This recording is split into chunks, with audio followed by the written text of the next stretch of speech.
अगर मैं आपसे कहूँ कि भारत को 15 अगस्त 1947 को आज़ादी मिली, तो आप कहेंगे, ये तो सबको पता है। लेकिन अगर मैं कहूँ कि जो आज़ादी हमें मिली, वो पूरी तरह से मिली ही नहीं। हाँ, ये सिर्फ़ एक तारीख नहीं, ये एक कहानी है खून, बलिदान, धोखे और समझौते की। एक ऐसी कहानी, जिसे किताबों में आधा ही लिखा गया और आधा हमारे दिलों में दबा दिया गया।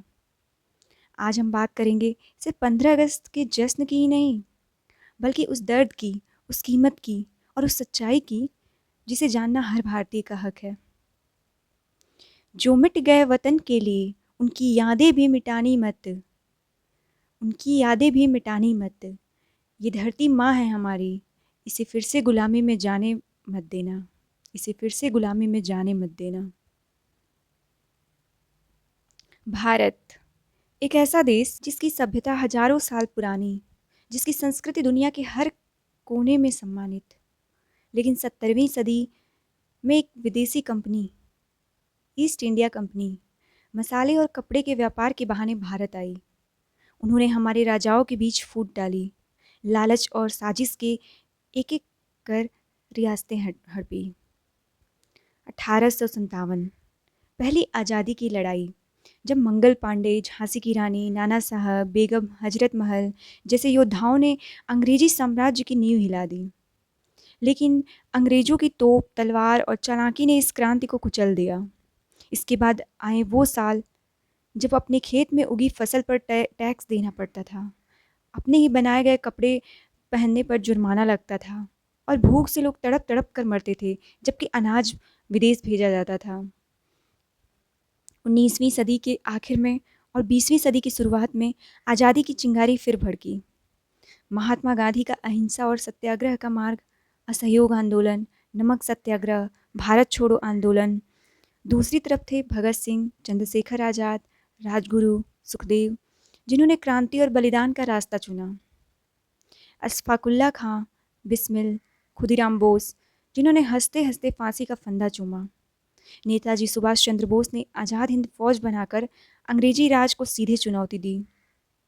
हर रास्ता अलग था, लेकिन मंजिल एक ही, भारत की आज़ादी। किसी ने अहिंसा से लड़ा, किसी ने तलवार उठाई, किसी ने गीत गाए, किसी ने गोली खाई। हमारे लिए ये आज़ादी आसान नहीं थी, ये उन लोगों की आखिरी कमाई थी। आधी रात को दिल्ली के लाल किले से पंडित नेहरू ने आज़ादी की घोषणा की। भारत अब जाग उठा है, लेकिन ये खुशी अधूरी थी, क्योंकि इसके साथ आया विभाजन। पंजाब और बंगाल की सरहद खिंच गई। एक तरफ था आज़ादी का जश्न, दूसरी तरफ लाशों के ढेर, चीखें और खून से लाल जमीन। लगभग 10-15 लाख लोग मारे गए, करोड़ों लोग अपने घर छोड़कर शरणार्थी बन गए। आज भी ये तारीख हमें याद दिलाती है कि आज़ादी सिर्फ जीत नहीं थी, ये एक दर्दनाक बलिदान भी था। क्या सिर्फ अंग्रेजों के जाने से हम आज़ाद हो गए? असली आज़ादी तब होगी जब देश में गरीबी, भ्रष्टाचार, भेदभाव, नफरत और अन्याय खत्म होगा। असली आज़ादी तब होगी जब हर बच्चा पढ़ेगा, हर औरत सुरक्षित होगी और हर इंसान को बराबरी का हक मिलेगा। तिरंगे के 3 रंग हमें यही सिखाते हैं। केसरिया त्याग और साहस का, सफ़ेद शांति और सच्चाई का, हरा उन्नति और आशा का, और बीच का अशोक चक्र ये याद दिलाता है कि देश को आगे बढ़ाने का काम कभी रुकना नहीं चाहिए। तिरंगे के 3 रंग हैं, पर मतलब एक ही बात, सच्चाई और अमन और विकास, यही है भारत की जात। दोस्तों, आज़ादी हमें विरासत में मिली है, लेकिन इसे संभालना हमारी जिम्मेदारी है। 15 अगस्त को सिर्फ झंडा फहराना ही काफ़ी नहीं, हमें अपने कर्म, अपनी सोच और अपने काम से ये साबित करना होगा कि हम उस बलिदान के काबिल हैं। क्योंकि अगर हम सो गए तो इतिहास फिर से खुद को दोहरा देगा। हमारे पूर्वजों ने खून देकर ये धरती हमें दी है, हमारी आने वाली पीढ़ियों को ये सोने की चिड़िया बनाकर देनी है। कर्ज चुकाना है उन वीरों का जिनके खून ने रंग दिया तिरंगा।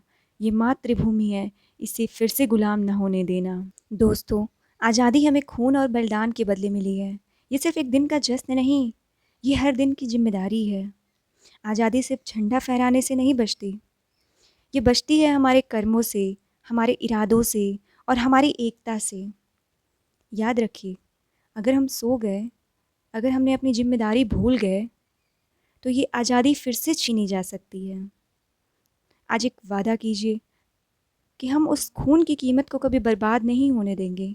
भारत सिर्फ हमारा देश नहीं, ये हमारी माँ है और कोई भी सच्चा बेटा अपनी माँ को फिर से गुलाम नहीं होने देता। जय हिंद, जय भारत।